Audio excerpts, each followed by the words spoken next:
Hey, what's up, Phil? I really enjoyed your essay. Um, I wrote a similar essay by Kierkegaard, or it wasn't by Kierkegaard. I mean, I was heavily influenced by his thought um, as I wrote the paper. Kierkegaard is similar to Nietzsche in that they both take an existential position, which means that they call their own existence into question as philosophers, and they don't merely ask what is being, but they ask, who am I that I could be in relation to this being, to this existence? And they do, though, Nietzsche and Kierkegaard approach this question differently. Kierkegaard, of course, was a devoutly religious Christian, but what religion represented for Kierkegaard was unlike what Nietzsche criticized as a sort of um, slave morality or some kind of just being subsumed by some collective dogma or something. For Kierkegaard, the task of becoming a Christian was nearly identical to the task that Nietzsche places before us to become conscious individuals and to achieve that state of self-knowledge and self-awareness. That, for Kierkegaard, was what the Christian path was all about.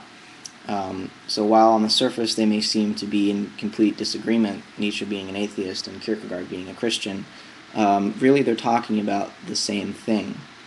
And I was going to read my paper, but for some reason uh, the first video didn't upload the first part that I read, and the second part was only 4 minutes long and cut off half of it. And it's a long paper, and I'm kind of tired at this point, so I just wanted to go over um, my perspective on this, on what it means to know thyself, to question one's own existence. And, you know, I think in our modern age it's become somewhat of a secondary or an unimportant question for a lot of people, because they think what's real ultimately is just the universe composed of matter and energy moving around in a sort of random way, and that there's no meaning or purpose behind it. It is ultimately um, without, if not without mechanical cause, but without final cause, without it has no purpose, in other words. And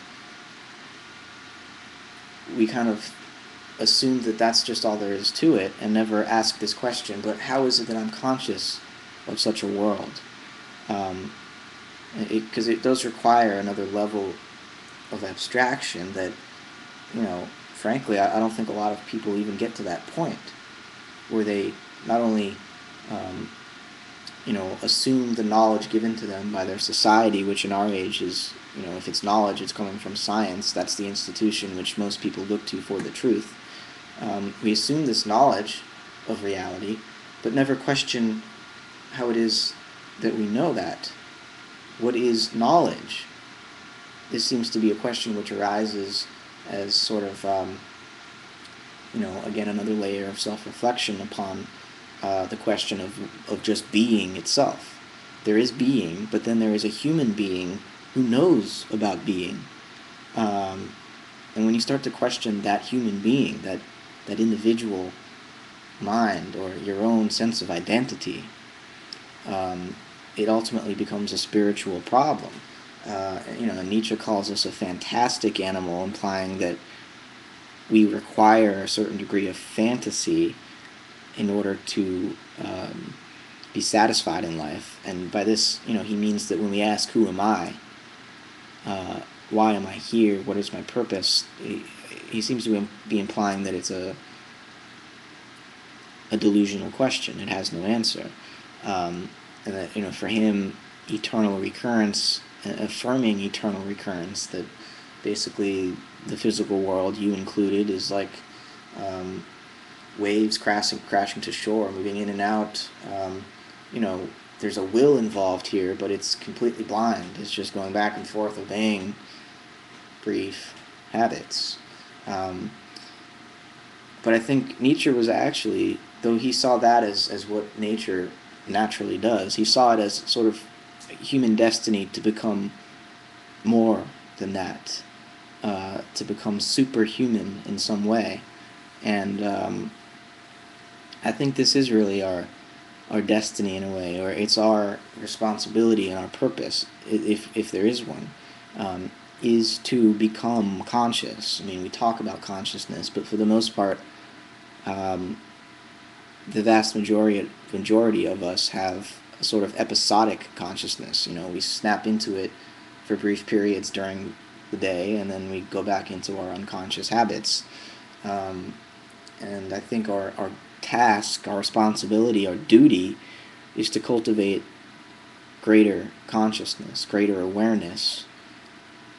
And certainly philosophers like Nietzsche and Kierkegaard are a great model for, if not how to do this exactly, then at least they've left behind the tales of themselves having tried to accomplish this task. And their personal stories, I think, at least for me, and I guess for you too, Phil, have resonated. And there's certainly much to be learned from their trials and their struggles to become a conscious individual human being.